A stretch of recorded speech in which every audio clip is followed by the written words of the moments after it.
Sağlam Radio 93 FM dinləyiciləri, hər birinizin ilaxır çərşənbəsi mübarək olsun. Qarşıdakı bir saat ərzində Upside efirdə olacaq. Sizinlə mən Günay Xəlil və Ceyhun Rızayevdir. Salam Ceyhun, xoş gəlmisən, necəsən? Xoş gördük Günay, yaxşıyam. Mən də bizi dinləyən və sonra da tamaşa edəcək bütün insanları, izləyiciləri, dinləyiciləri səmimi qəlbdən salamlayıram. Hamıya xoş gün, yaxşı əhval, ovqat arzulayıram. Keçən ilin bu vaxtı yumurta döyüşdürürdük. Bəlkə indi düzdür yumurtalar yoxdur, lakin Çempionlar Liqasında elə oyunlar da başlayacaq. Bugündən etibarən start götürəcək. Cavab qarşılaşmaları 8-də 1 finalın görüşləri başlayacaq.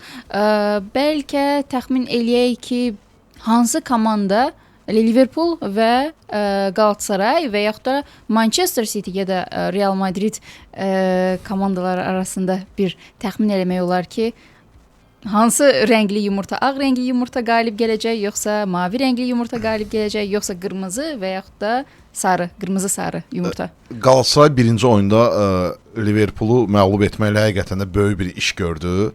Çox istəyirik ki, Galatasaray qalib gəlsin, keçsin növbəti mərhələyə. Amma çətin olacaq. Düzdür, Liverpool yaxşı vəziyyətdə deyil hazırda. Çempionatda da 5-ci pilləyə endiblər. Son turda da heç elədilər. Həqiqətən də könlümüz istəyir ki, Galatasaray qalib gəlsin. Çox istəyirik bunu. İnşallah ki, bacarar və bütün Türk dünyasında sevindirər Galatasaray. Bəs Manchester City və Real Madrid cüstünə gəlincə? Orada hər şey aydındır artıq. Yəni, inanmıram ki, City 3 topluq fərqi aradan qaldırsın. Real çox təcrübəli komandadır. Biz isə keçid eləyək. Azərbaycan Misli Premyer Liqasına 24-cü turun qarşılaşmaları keçirildi. Minimal hesablı qələbələrdən böyük hesablı qalibiyyətlərə qədər bütün nəticələr qeydə alındı və start götürə bilərik Araz Naxçıvan və Karvan Yevlax komandaları arasında baş tutan qarşılaşmadan. Bu görüşdən Araz Naxçıvan 2-1 hesablı qələbə qazandı. Karvan Yevlax son turlarda heçikələr qazanmışdı. Mütləq ki, Karvanın qələbəyə ehtiyac var. Çünki o bir xaldan heç nə olası deyil. Bu maçda çox çalışdı. Əslində Karvan oyuna yaxşı başlamışdı. Bir neçə təhlükəli əks hücumları da oldu. Rəqibi öz meydanında orada təzyiq edib topu alıb qol vəziyyəti yaratdılar, amma həmin o şanslardan istifadə edə bilmədilər. Burada o keyfiyyət sözünü deyir. Sən əgər keyfiyyətli futbolçuların varsa, o şansların hər birindən istifadə eləməsə, heç olmasa ikisindən birini vuracaq. Karvan bunu bacarmadı. Bu da komandanın yaxşı təşkil olmamasına, seleksiyanın düzgün aparılmamasına xəbər verir. Araz Naxçıvan isə çətinliklə də olsa 2 gol vurdu və qalib gəldi. Yəni Karvan futbolçuları oyundan sonra hər dəfə deyirlər ki, biz təslim olmamışıq, mübarizəni davam etdirəcəyik. Premier Liqada düşməyi qəbul eləmirik, amma fakt onu da deyir ki, inanmıram ki, Karvan Yevlax sonuncu pillədən qurtulsun. Çünki ona ən yaxın olan Qəbələdir, 8 xal geri qalırlar. Açıq danışaq ki, Qəbələ Karvandan daha yaxşı komandadır və xal qazanmaq ehtimalı da Karvandan daha çoxdur. Turun digər qarşılaşması isə Sumqayıt və Şamaxı komandaları arasında baş tutdu. Elə Sumqayıt komandası azarkeşləri başda olmaqla çox təəccübləndirici bir nəticə oldu. Baxmayaraq ki, Sumqayıtda keçirilən həmin bu qarşılaşmada biletlər də pulsuz şəkildə satışa çıxarılmışdı. Sumqayıtlılar gəlib oyunu izləyə bilərdilər. 1000-ə yaxın bir azarkeş gəlmişdi, lakin oyunun nəticəsi heç də ürəkaçan olmadı. Sumqayıtlılar üçün 1-0 hesablı Şamaxının qələbəsi qeydə alındı. Yəni Sumqayıt öz meydanında Şamaxıya uduzmamalı. Komanda mövsümə böyük hədəflərlə iddialara başlamışdı. Böyük hədəf deyəndə ki, Avrokuboklara vəsiqəni qarşılığına məqsəd qoymuşlar. Amma biz görürük ki, düz hələ 9 tur var. Riyazi olaraq Sumqayıt 4-cü yer tuta bilər. Amma reallıqda Sumqayıtın hətta 5-ci olacağı belə artıq bundan sonra inandırıcı deyil. Komanda çox böyük eniş yaşayır qışdan sonra. Baş məşqçi Saşa İliç heç cür komandanı toparlaya bilmədi. Şamaxı həqiqətən böyük iş gördü. Yəni Şamaxı çox məhdud imkanlarla mübarizə aparır. Biz bilirik ki, bu komandanın əlavə sponsoru yoxdur. Elə dövlətdən ayrılan vəsaitlə ayaqda dururlar. Bir Ayxan Abbasov bacarığını biz mütləq qeyd etməliyik ki, bu kiçik komandalarda böyük işlər görür. Ötən efirlərin birində demişdim ki, kiçik komandaların böyük məşqçisidir. Həqiqətən də baxırıq ki, Ayxan Abbasov bu kiçik məhdud imkanlarla o boyda 30 milyonluq büdcəli Neftçidən cəmi 2 xal geridən. Yəni turnir cədvəlində gəlib Neftçini də keçə bilər. Həqiqətən böyük iş görür Ayxan Abbasov və Şamaxı. Və Sumqayıtda baş məşqçi dəyişikliyi mövsümün sonunda yayda baş tuta bilərmi? Saşa İliç gedə bilər komandadan ki, əslində klub rəhbərliyi o qədər də narazı deyil bu baş məşqçidən.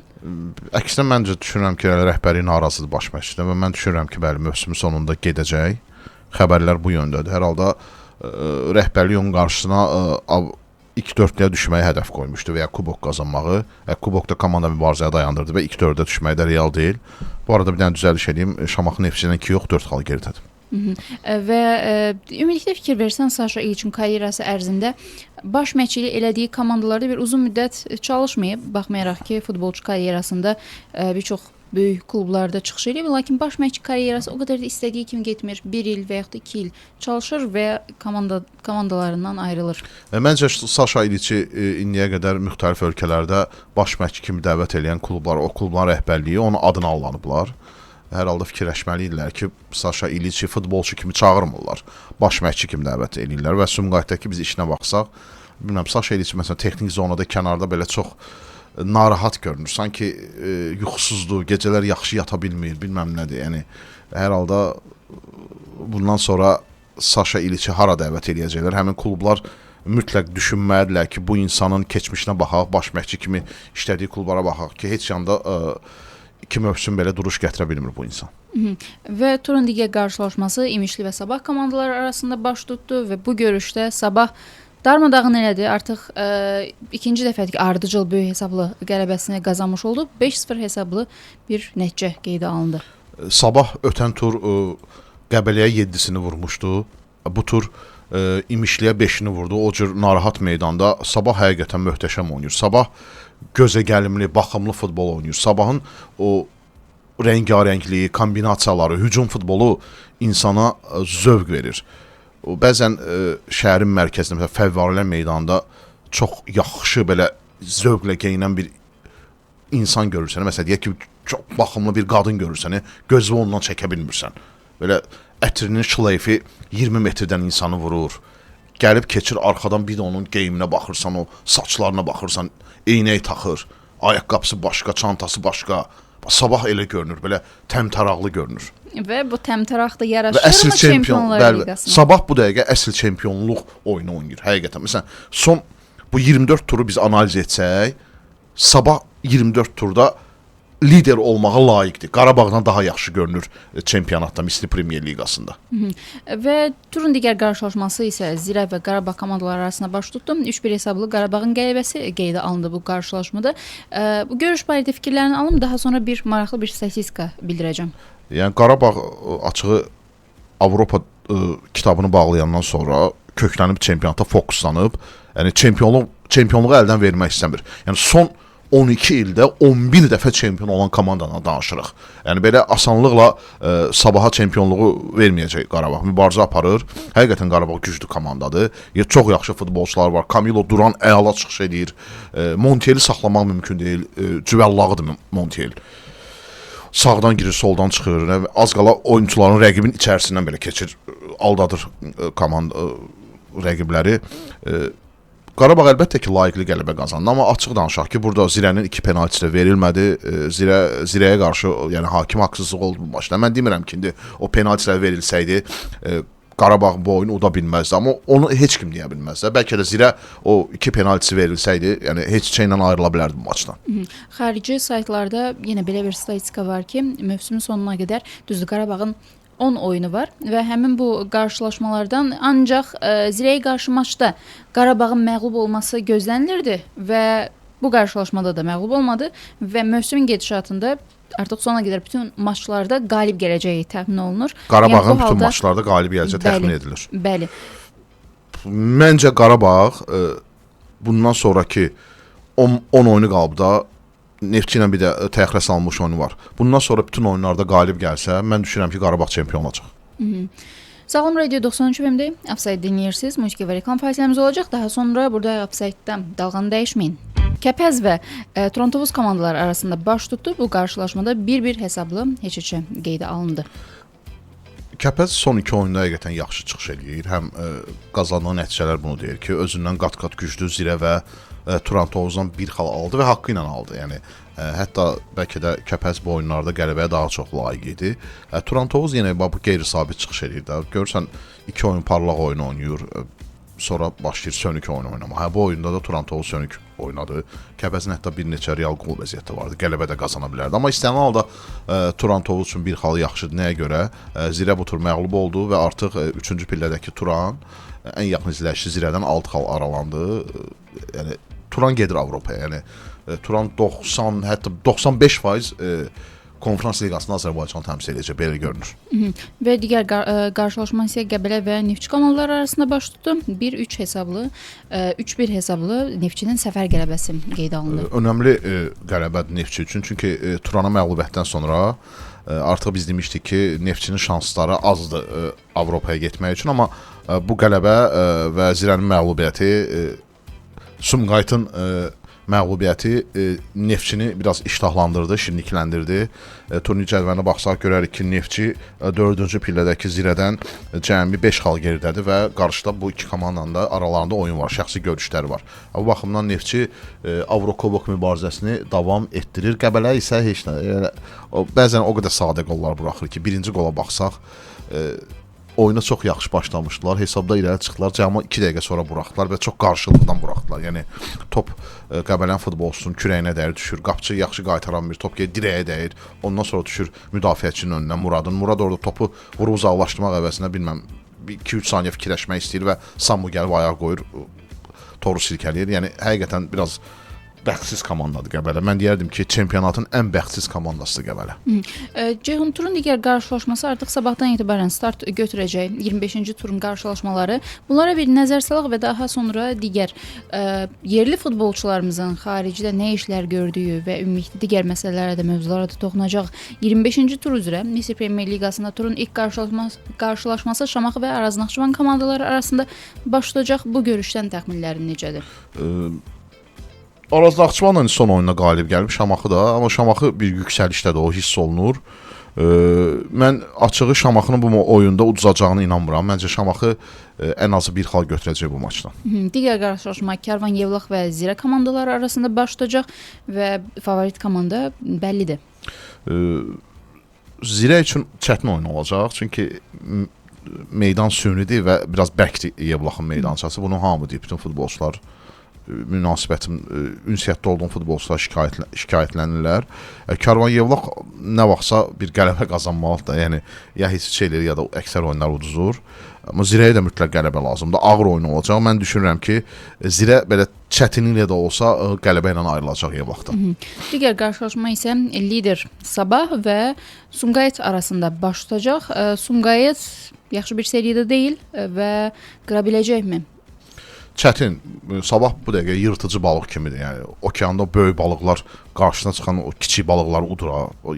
Sabah bu dəqiqə o vəziyyətdədir. Yəni akula kimidir bu dəqiqə Sabah. Qarşısına çıxanı yəni yeyir, sümüyü özü sümüyü qarışıq yeyir. O baxımdan Sumqayıtın şansı çox azdır masazırda. Eyni sözləri Qarabağa aid eləmək olar? Çünki növbəti turda Kəpəzlə qarşılaşacaqlar. Bəli, mən bu maçda da Kəpəzə çətin, yəni çox minimal şanslar var. Hətta heç içək üçün belə.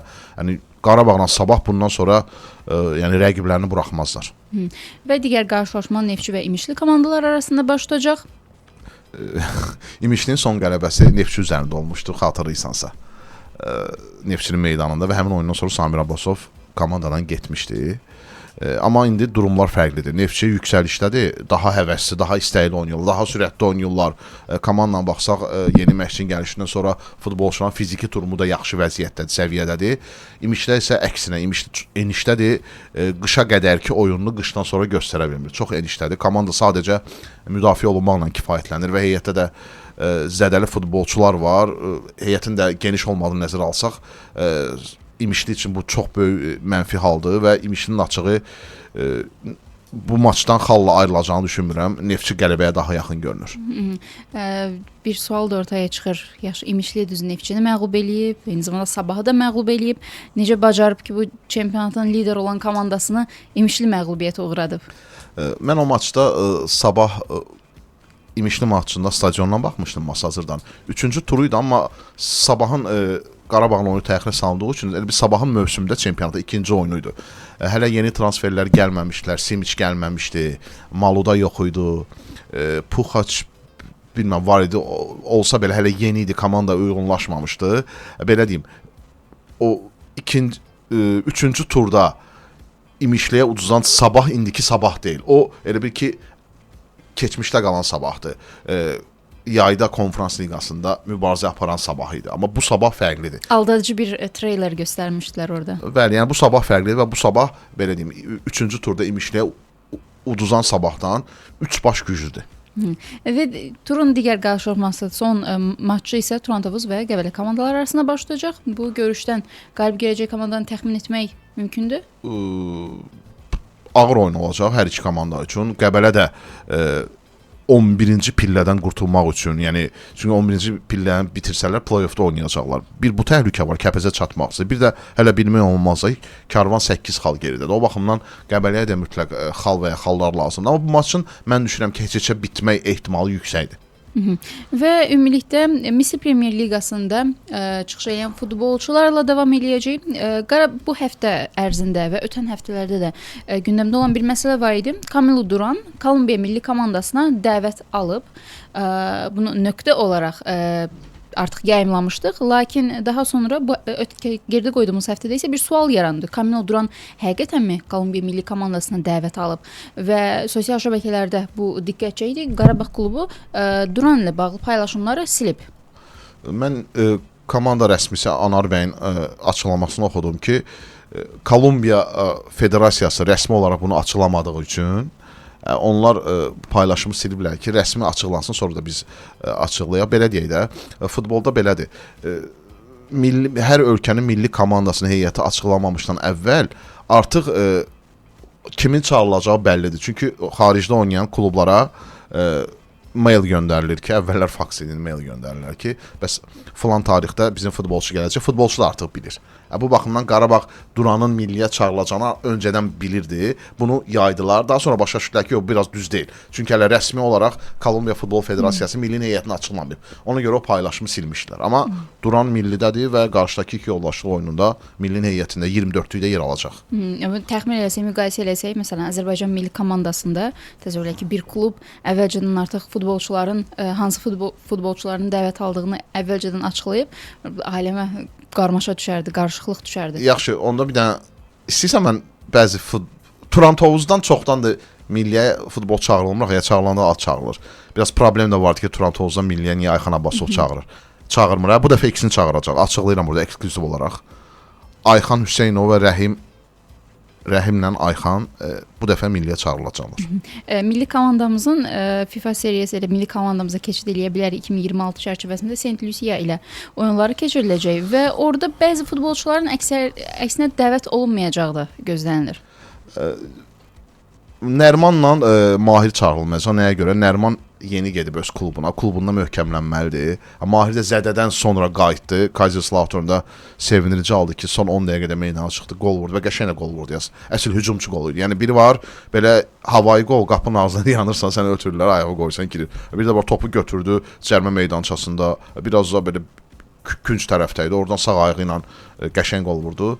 Bu baxımdan bu iki futbol çağırılmır. Həm də ki Saint Lucia, yəni nə komandadır, nə yığmadı ki, ona görə biz ən yaxşı futbolçulara çağıraq. 166 min əhalisi olan bir ölkədir. Mən 3-cü qrupa imtahan vermişəm də abituriyent olanda. Coğrafiyanı yaxşı oxumuşam. Vallahi mən bu Saint Lucia'nı təzəliklə öyrəndim.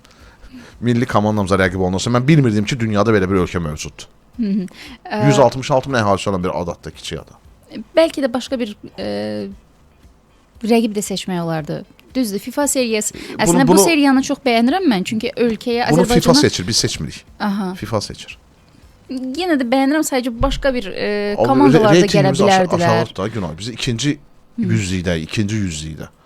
O reytingimiz aşağıdır. Belə 50-ci, 60-cı olsaydıq, yəqin ki, burada nə bilim, gələrdi Bosniya-Hersegovina məsələndə deyək ki, Slovakiya. Amma elə yerdəyək ki, elə bizə Saint Lucia kimi belə egzotik ölkələr gəlir. Keçən il daha maraqlı idi bu. Səhv etmirəmsə, keçən il olmuşdu elə. Keçən il baş vermişdi bu. Onda Tanzaniya gəlmişdi, Monqolistan gəlmişdi. Maraqlıdır. Daha maraqlı. Monqolistan, Tanzaniya, onlar da futbol aşağıdadır. Və Mahir İmrəyi ilə davam edəcək. Həmin vurduğu qoldan sonra açıqlama da açdı. Belə deyək, əvvəlcə qol orucunu pozmuş oldum və bundan sonra isə vurduğu qolu vəfat edən dayısı oğluna həsr edildiyini açıqladı. yəni Mahir biraz şanssızlıq yaşatdı. 8 aydır komandadadır, 2 qolunu vurur. Çünki uzun müddət zədəli oldu, oynaya bilmədi. Həqiqətən də onun adına sevinirəm ki, axır ki qol vurdu və bundan sonra mən əminəm ki, qolların davamı gələcək. Çünki Mahir xarakterli futbolçudur. O sağlam olanda, formada olanda o qolları vuracaq o. Yəni həqiqətən də o yaxın qohumuna görə də insan kədərlənir. Oldu keç təbii ki, Allahdan rəhmət edirik belə. Azərbaycan milli komandasının futbolçularından biri Emin Mahmudov sosial şəbəkələrdə bir qədər gündəm oldu. Yeni bir reklam çəkilişinə çəkilib. Demək, maraqlı bir hekayədir bu. Emin gəlib özünə paltar almağa, belə Bakının ən bahalı dükanlarından biri. Ora elə bir yerdir ki, müxtəlif brendlərin satıldığı bir dükandır və Bakıda da bir neçə onların mağazası var. Emin paltar alanda mağazadan, rəhbərlikdən belə bir təklif gəlib ki, gəl sən biz öz simamız elə də reklam çarxına çəkək. Emin də razılaşıb, işte paltarını alıb, bunu çəkiblər. Video çarxı da yəqin görmüsünüz.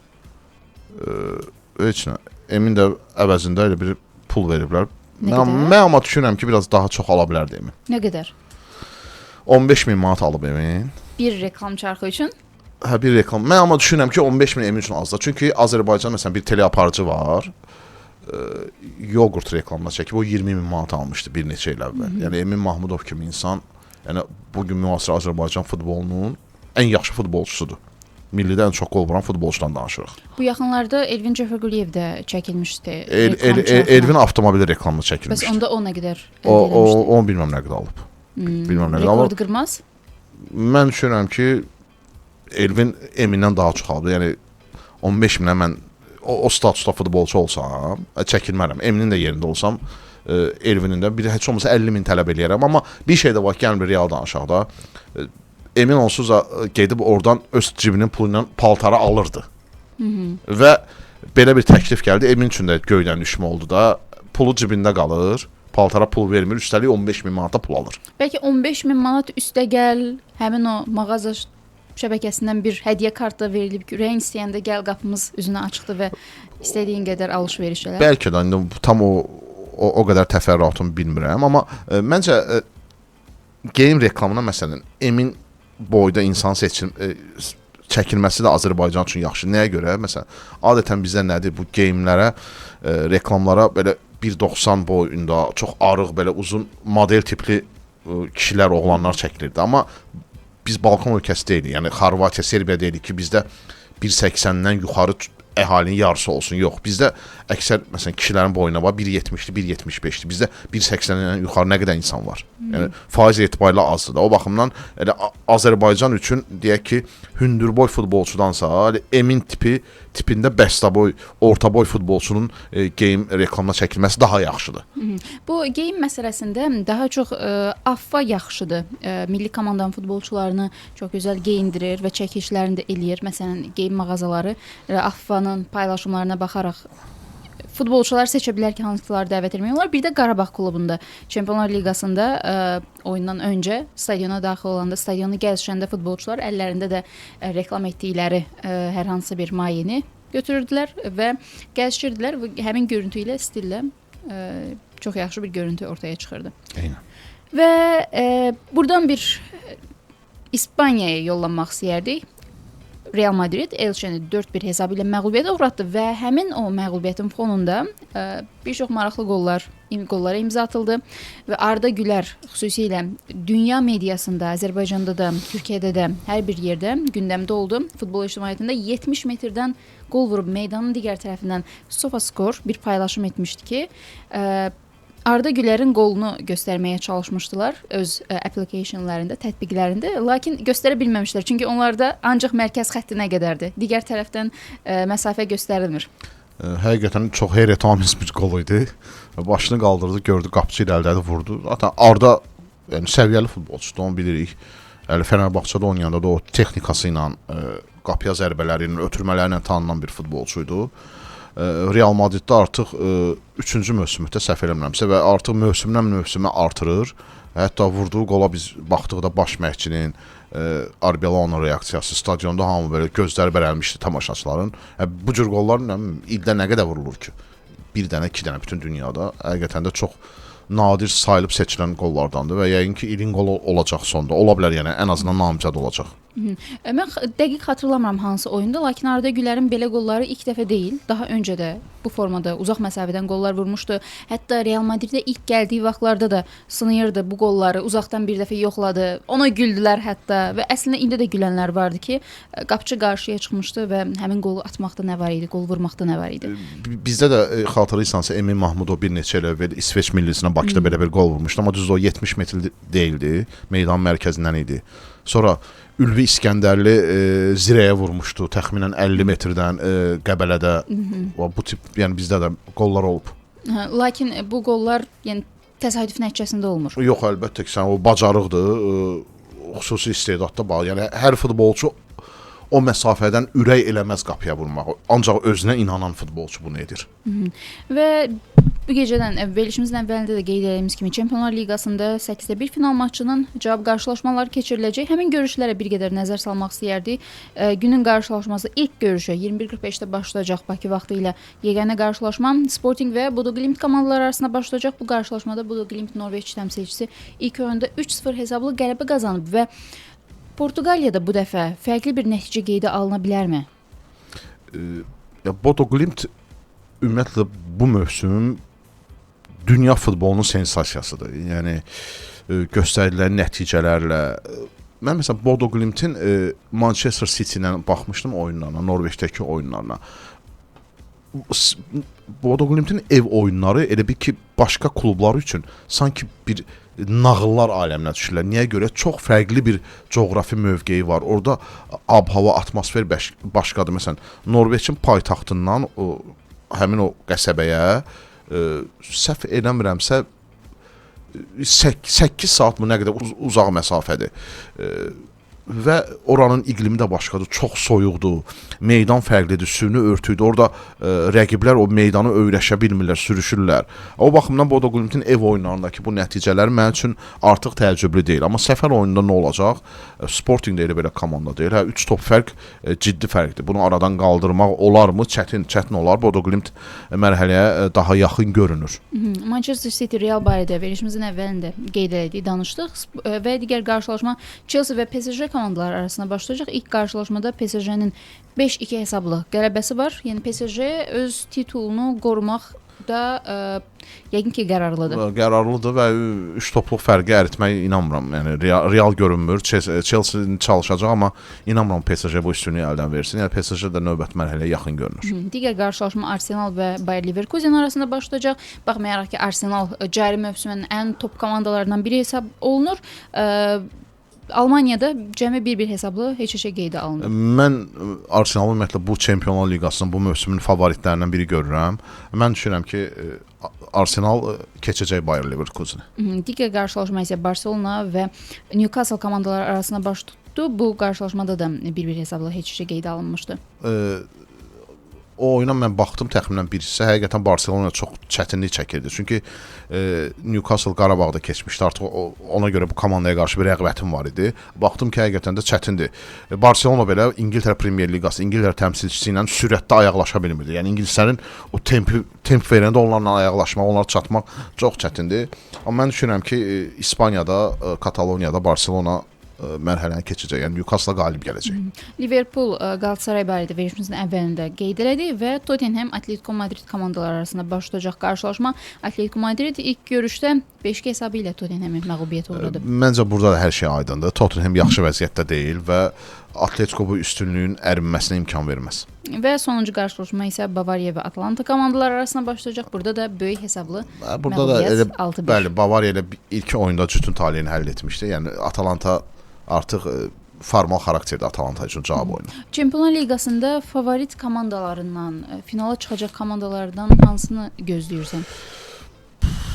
Arsenal bu mövsüm çox yaxşıdır da, çox yaxşı oynayırlar, amma son illərdə onların belə Avropada Çempionlar Liqasında bir uğuru yoxdur. Bəlkə o təcrübəsiz mane ola bilər, amma Barcelona mən favoritlərdən biri görürəm.